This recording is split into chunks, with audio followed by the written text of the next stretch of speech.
Sahabat Oase Rohani Katolik, marilah kita simak bersama permenungan yang akan disampaikan oleh Romo Wilfried untuk kita semua.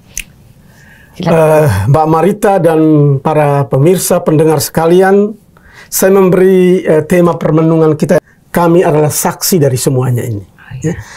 Pada bagian pertama sekali dari bacaan tadi, tertulis, tetapi Petrus berdiri di antara ke-11 rasul, dan meninggikan suaranya dan berbicara kepada mereka. Saya mau klarifikasi dulu soal jumlah. Ya. Petrus dan 11 rasul. Padahal sebelumnya kan Yudas Iskariot sudah mengkhianati Yesus. Dia sudah tidak termasuk lagi dalam golongan itu. Tetapi masuknya Rasul Matias membuat jumlah itu menjadi 12 kembali. Sehingga Petrus dikatakan berdiri di hadapan ke-11 rasulnya. Nah, menarik Mbak Marita dan para pemirsa sekalian, bagaimana Petrus bisa berdiri sebagai orang terdepan di dalam peristiwa ini. Padahal baru beberapa waktu sebelumnya dia mengkhianati Yesus. Ya, dia meninggalkan Yesus, dia menyangkal Yesus. Tapi hari ini melalui bacaan yang kita dengar, dia tampil sebagai seseorang yang luar biasa bersaksi tentang Yesus. Ada apa sebenarnya? Jadi saya lihat ada dua alasan mengapa Petrus tampil dengan penuh wibawa, dengan penuh keberanian. Yang pertama karena selama 7 minggu berturut-turut Petrus dan kawan-kawan mengalami penampakan Yesus dari waktu ke waktu. Dan yang kedua, karena kuasa Roh Kudus. Kuasa Roh Kudus itulah yang membuat Petrus berani untuk bersaksi. Dan saya boleh menyebut ini sebagai semacam satu klarifikasi atas peristiwa kematian dan kebangkitan Yesus. Karena dia bicara di hadapan publik Yahudi secara terbuka dan terus terang. Dan dia mengklarifikasi hampir semua hal yang membingungkan di masa itu. Dan khotbah Petrus ini mencakup 3 bagian. Bagian pertama ia bicara tentang penafsiran atas kejadian-kejadian di sekitar peristiwa itu yang sudah lebih dahulu disampaikan oleh Nabi Yoel tentang bagaimana Roh Kudus turun atas orang-orang untuk memberi kesaksian tentang Yesus. Yang kedua, Petrus masuk kepada fokus dari kematian dan kebangkitan Yesus sebagai penggenapan dari perjanjian lama. Dan yang ketiga, ajakan untuk bersaksi. Saya kira ini sebenarnya 3 bagian penting dari khotbah Petrus. Dan sebelum kita mulai, saya kira saya perlu membaca dulu bagian yang akan kita bahas. Ya. Di dalam bacaan tadi kita mendengar, hai kamu orang Yahudi dan kamu yang tinggal di Yerusalem, ketahuilah dan camkanlah perkataanku ini. Yang aku maksudkan ialah Yesus dari Nazaret, seorang telah ditentukan Allah dan dinyatakan kepada kekuatan mujizat dan tanda-tanda yang dilakukan oleh perantaraan dia di tengah-tengah kamu. Seperti yang kamu tahu, dia yang diserahkan Allah menurut maksud dan rencananya telah kamu salibkan dan kamu bunuh dan di tangan bangsa-bangsa durhaka. Nah, dari kutipan pendek ini, saya sesuai dengan apa yang saya paparkan tadi mau membagi perbincangan kita ini dalam 3 bagian. Nah, bagian yang pertama itu tentang nubuat Yoel, tentang bagaimana Roh Kudus memberi kekuatan kepada orang-orang untuk bersaksi. Jadi di dalam nubuat Yoel itu dikatakan, aku akan mencurahkan rohku sehingga anak-anakmu bisa bersaksi, teruna-terunamu memiliki penglihatan, dan orang-orang tua akan memiliki mimpi-mimpi. Dan aku akan bersaksi demi langit dan bumi, karena dari dalamlah kebenaran-kebenaran akan dinyatakan. Jadi bagaimana penampilan Petrus sesudah kebangkitan Yesus itu sebenarnya menggenapi ramalan Yoel tentang apa yang akan terjadi langsung sesudah peristiwa kebangkitan Yesus. Itu bagian yang pertama. Nah, kita masuk ke bagian yang kedua. Petrus langsung ke inti permasalahan. Ya. Bagaimana Petrus tembak langsung kepada warga Yahudi yang menurut dia harus bertanggung jawab atas peristiwa kematian Yesus. Ya. Mengapa Petrus lakukan itu? Karena di sekitar peristiwa kebangkitan Yesus dan kematiannya ada diskusi besar tentang siapa yang seharusnya bertanggung jawab atas kematian Yesus. Dan saya kira Petrus menyeret langsung pendengarnya pada saat itu. Orang yang Petrus maksudkan, hai kamu orang Yahudi, orang Galilea, itu maksudnya pendengar pada saat itu, pada detik ketika Petrus mengatakan itu. Baru beberapa saat sudah Yesus bangkit. Artinya mereka itulah orang Yahudi di zaman itu dan orang Yahudi di tempat itu. Bukan orang Yahudi pada periode lain, orang Yahudi di tempat yang lain. Jadi itulah orang yang dimaksudkan oleh Petrus yang harus bertanggung jawab. Mengapa? Karena mereka itu orang setiap hari mendengarkan Yesus. Mereka melihat perbuatan-perbuatan Yesus. Mereka menyaksikan mujizat-mujizat yang Yesus lakukan. Karena itu, apabila mereka itu yang mengambil keputusan untuk melakukan tindakan pembunuhan dan penyaliban, mereka itulah yang seharusnya sangat bertanggung jawab terhadap peristiwa kematian Yesus. Nah, ada kata kunci dari bagian ini yang dalam bahasa Yunani-nya disebut apodedoikmenon. Ini artinya utusan. Jadi Yesus itu seseorang yang benar-benar diutus oleh Allah untuk melakukan pekerjaan-pekerjaan Allah yang harus dinyatakan di tengah dunia ini. Nah, kita lihat ketika Yesus menyembuhkan orang, dia membangkitkan orang mati, dia memelekkan mata orang buta, dia membuat orang lumpuh berjalan, orang buta melihat. Dia tidak lakukan itu secara tersembunyi.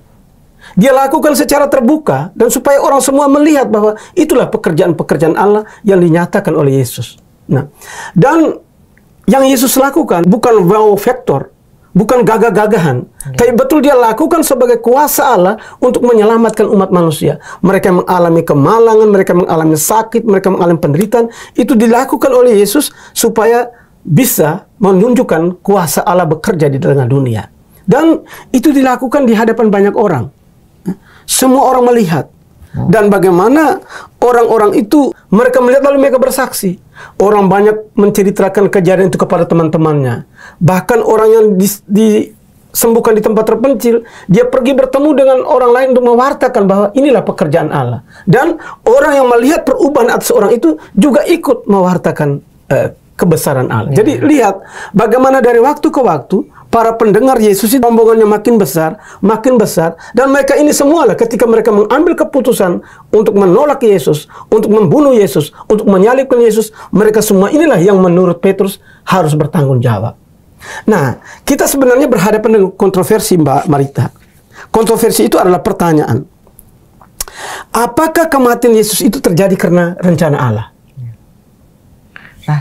Rencana Allah itu ya. Nah, karena rencana Allah. Sekarang pertanyaannya.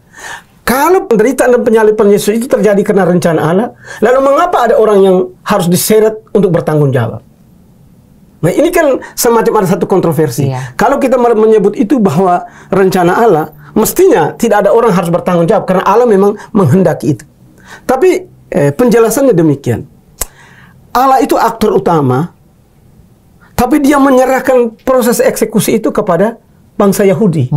Ya. Jadi bangsa Yahudi bukan Allah mau cuci tangan, tapi sebenarnya bagaimana kita mau melihat bahwa pertanyaan orang itu, apakah karena rencana Allah orang Yahudi bebas dari dosa eksekusi? Tidak, meskipun itu ada rencana Allah, dosa eksekusi tetap dilakukan oleh manusia. Karena itu mau menyambungkan bahwa Yesus itu adalah penebus atas kesalahan manusia. Kesalahan manusia, dosa itu banyak. Tetapi melalui peristiwa salib, itu ditunjukkan berbagai kesalahan yang dilakukan oleh dosa manusia. Itu kesalahan seperti provokasi, hujat, kebencian, peradilan sesat, money politik. Itu hanya sebagian kecil dari dosa-dosa yang ditunjukkan melalui peristiwa penyaliban Yesus. Jadi sebenarnya Allah menghubungkan peristiwa penyaliban itu dengan dosa umat manusia. Jadi melalui penyaliban yang dilakukan oleh orang Israel, orang Yahudi khususnya, itu Allah mau menunjukkan bahwa dosa sebenarnya sedang bekerja, dan melalui tangan orang Yahudi sendiri, dosa itu dinyatakan secara terang benderang melalui penyaliban seorang benar, seorang yang sebenarnya merupakan utusan Allah. Jadi bagaimana kita melihat bahwa dosa itu melibatkan seluruh elemen orang Yahudi. Imam kepala, ya, itu mereka yang penguasa-penguasa Yahudi. Dosa itu juga menyeret para ahli agama. Ya. Dosa itu menyeret polisi bangsa, itu mereka serdadu-serdadu. Dosa itu juga menyeret pengadilan, Sanhedrin, dan dosa itu menyeret khalayak ramai. Dan kita lihat bagaimana di dalam proses penyaliban Yesus itu semua itu terjadi ketika Pilatus misalnya mengatakan bahwa aku tidak menemukan kesalahan pada orang ini, tapi massa rakyat mengatakan salibkan dia, salibkan dia. Dan ketika Pilatus menyerahkan kepada Kayafas, di sana mereka lebih berteriak lebih lantang lagi untuk disalibkan. Nah, ketika kemudian di hadapan Herodes mau Herodes Pilatus membebaskan Barabas, tapi mereka tetap menuntut supaya Yesus yang disalibkan. Jadi lihat bagaimana meskipun itu rencana Allah, tetapi dosa manusia itu dihubungkan melalui peristiwa salib, sehingga karena manusia berdosa, maka manusia menyalibkan Yesus dan harus bertanggung jawab atas peristiwa penyaliban itu. Nah, sesudah semua itu, bagian yang berikut adalah tentang kebangkitan Yesus. Ya, kita lihat bagaimana para murid diajak untuk bersaksi. Ya, jadi Yesus inilah yang dibangkitkan dan kami adalah saksi dari semua itu.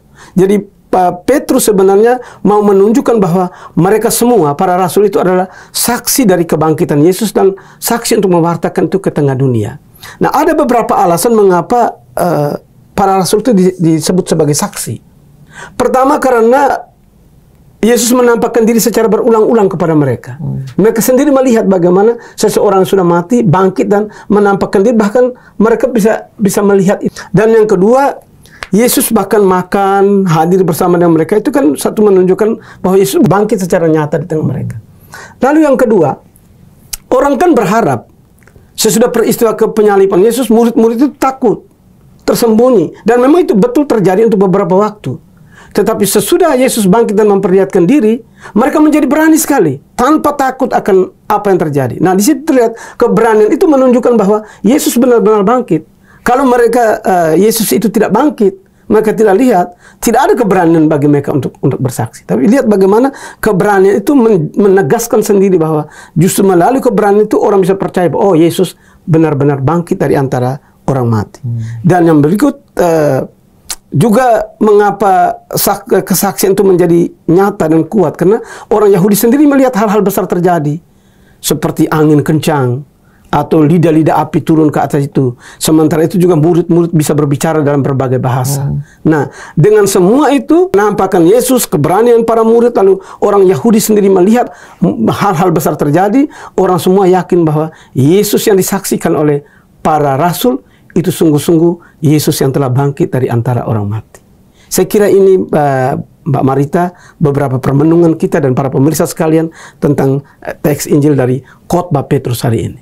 Iya, terima kasih Romo. Romo, apa implementasinya untuk manusia saat ini, Romo? Kalau kita menyebut implementasi ya tentang ini, saya kira yang pertama, kebangkitan Yesus itu bukan peristiwa kebetulan.